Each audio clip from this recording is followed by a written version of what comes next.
Hi, I'm Emma from iDoc. If your screen is cracked or the touchscreen no longer responds, stays black or shows funny lines, this video shows you how to replace the screen of your Huawei P10.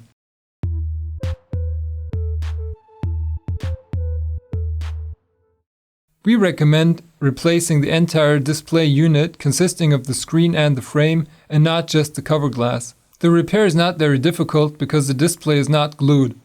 However, the battery is glued a little bit. You should plan about 30 to 60 minutes for this repair. We recommend the following tools: a Phillips and a Pentalobe screwdriver, a plastic spudger, a plastic pig, a steel spatula, ESD tweezers, and a suction cup. A heat gun or a hairdryer helps you remove glued parts. We recommend a flexible plastic tool, such as the iPlastics, to remove the battery. At our store, you'll find the required spare part, together with the most important tools, and our iDoc magnetic pad as one repair kit. You can find the links in the info box below. On our website, idoc.eu, you can find this guide with detailed photos and videos for each step. Before the repair, do a full data backup and make sure your workplace is clean and well lit. If you have any questions, just leave a comment below. And now, enjoy this fix. Turn off the device first to prevent short circuits. Press and hold the power button until the power off icon appears. Tap again to shut off the device.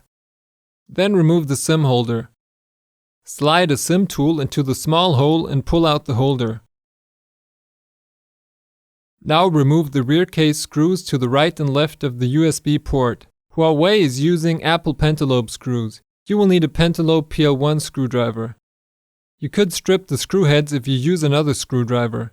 Remove the rear case now. Attach a suction cup on the display above the home button. Pull on the suction cup and use a pick to pry open a small gap between case and display. The display is not glued, but snap-fitted on the long edges.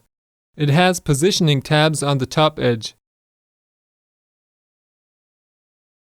Gently twist the pick to pry off the display. Once the display is released all around, fold it open. Attention! The display is still connected with a thin flex cable for the standby and volume buttons. Disconnect this cable from the mainboard with a plastic tool.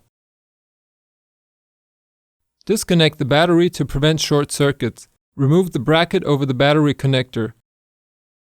The cover has a screw on one side and a tab on the other. Unplug the connector with a plastic tool. Now remove the bracket on the USB board, which is on the lower end of the device. Remove the Phillips screws. The screws in the Huawei P10 are all the same length, so you can't mix them up. Then use tweezers to remove the bracket. Disconnect the underlying connector. Do not forget the fourth screw on the USB board. Now unscrew the main board. One of the screws has a white moisture indicator on top, which you can keep for later.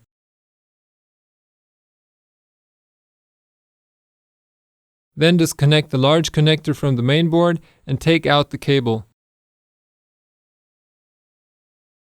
Disconnect the upper end of the small antenna cable with a twist of the tweezers. Be careful not to damage the socket on the main board. Then remove the bracket and separate the underlying connector.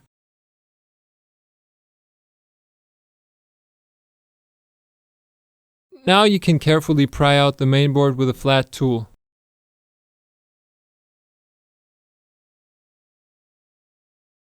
Remove the battery next. The battery is glued to the case with two adhesive strips. One of the adhesive strips can be pulled out. Unstick its pull tab and slowly pull to remove the strip. Pull out the strip very flatly so it doesn't rip.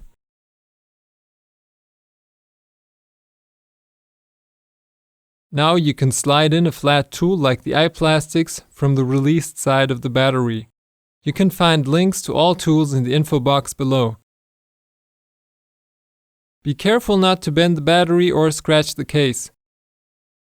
Gradually slide the tool underneath the battery and don't pry too hard. If the glue is too strong, you can use hot air to release it. Never heat the battery directly though. Turn the device over and heat the display side.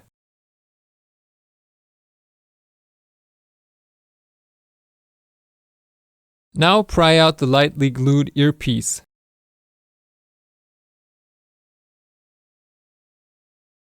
Pry out the small chip with the proximity sensor. This sensor switches off your display when you hold the phone to your ear. On one side there's a small opening where you can insert a thin tool.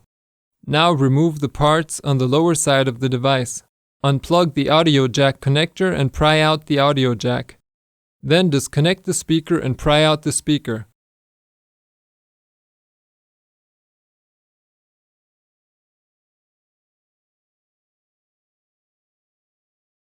Unplug the antenna from the USB board with a slight twist of the tweezers. The antenna cable is clipped to the board, so release it from the brackets. Once the USB board is free, you can take it out carefully. Now pull the antenna cable out of its guide in the edge of the case. Finally, remove the vibration motor. Slide a flat tool under its flex cable. Once the glue is released, you can take out the vibration motor. Prepare the new display now. Compare the old one to the new one and reuse any missing small parts.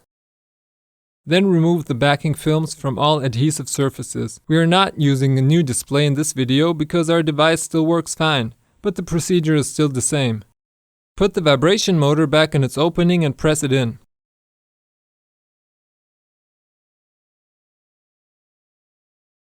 Then put the antenna cable back in its guide in the edge of the case.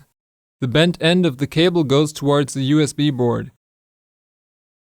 Then put the USB board back in its place. Position the antenna plug over its socket and gently press it on. Stick the cable back into the brackets on the USB board. Put the speaker in its place and press it on. Then plug on the speaker's connector. Put the audio jack in its opening and press it in. Attach the audio jack's connector, which should engage with a slight click. Place the proximity sensor in its opening and press it in. Then put the earpiece in its opening and also press it in. The small tab on the edge must point upwards. Put the battery in the device and press it in. The connector has to be on the top edge. Leave enough space on all sides and make sure the connector doesn't get squeezed in. The display has one adhesive surface to attach the battery. Put the mainboard back in the device and press it in. Be careful not to get any cables stuck underneath. Check if the cameras are sitting properly. Then attach the large connector to the mainboard. Put on the bracket and make sure the tab on the other side engages. Position the antenna connector over its socket and press it in. Then place the flex cable over the battery and connect it. The arrow has to point upwards. Now fasten the mainboard with the Phillips screws. If possible, put the moisture indicator back on the bracket screw. Then plug the flex cable with the arrow to the mainboard and to the USB board. Insert the USB board bracket and make sure it engages at the top and bottom, then fasten it.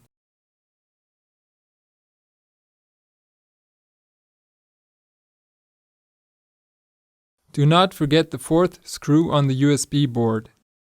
Connect the battery to the mainboard. Engage the one side of the bracket first and then screw in the other. Put the rear case next to the display and connect the flex cable to the mainboard.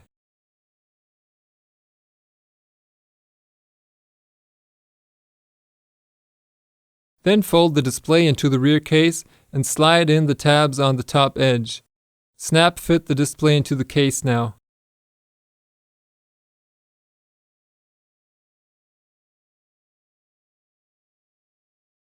Fasten the two Pentalobe screws next to the USB port.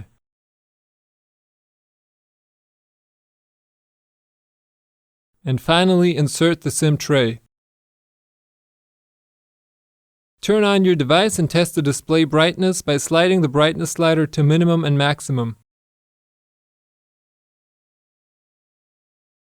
Then drag any app across the screen to test the touch function. Pull the app around the entire edge and then zigzag it across the screen. The app should always follow your finger. That was our fix, and I hope you enjoyed it. You can find tools and spare parts on our website. If you have any questions or suggestions, just leave them in the comment box. We are always happy to help you out. If you found this guide helpful, subscribe and give us a thumbs up. And if any of your friends broke their phone, tell them about iDoc. We have repair guides for all common models. See you next time.